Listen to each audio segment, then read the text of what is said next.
लोकसभा निवडणुकीमध्ये घरची आणि बाहेरची सर्व आव्हानं परतावून लावून दणदणीत कामगिरी करून दाखवल्यानंतर राष्ट्रवादी काँग्रेसचे संस्थापक शरद पवार यांनी नवा डाव टाकलाय। माजी मंत्री सूर्यकांत पाटील यांना पुन्हा एकदा आपल्या पक्षात प्रवेश दिलाय। भाजपने सूर्यकांत पाटील यांना गेल्या 10 वर्षात कोणतीही मोठी जबाबदारी दिली नव्हती, त्यामुळे त्या पक्षात नाराज असल्याची चर्चा काही दिवसांपूर्वी राजकीय वर्तुळात रंगली होती।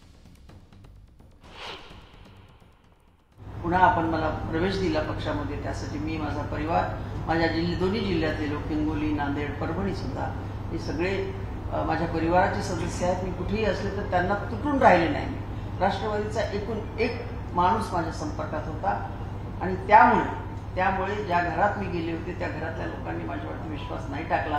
बरं झालं, धोका बसला असता त्यांना सुद्धा। आणि त्यामुळे त्यांच्या लक्षात आलं की हे काही पिल्लू चिटकले निघत नाही राष्ट्रवादीतून, आणि तेही शरद पवारांच्याच राष्ट्रवादी साहेबांचा, ताईचा जीव आहे आणि खरंच जीव आहे। साहेब सांगितल्याने होत नाही, आपल्याला माझा स्वभाव माहिती आहे।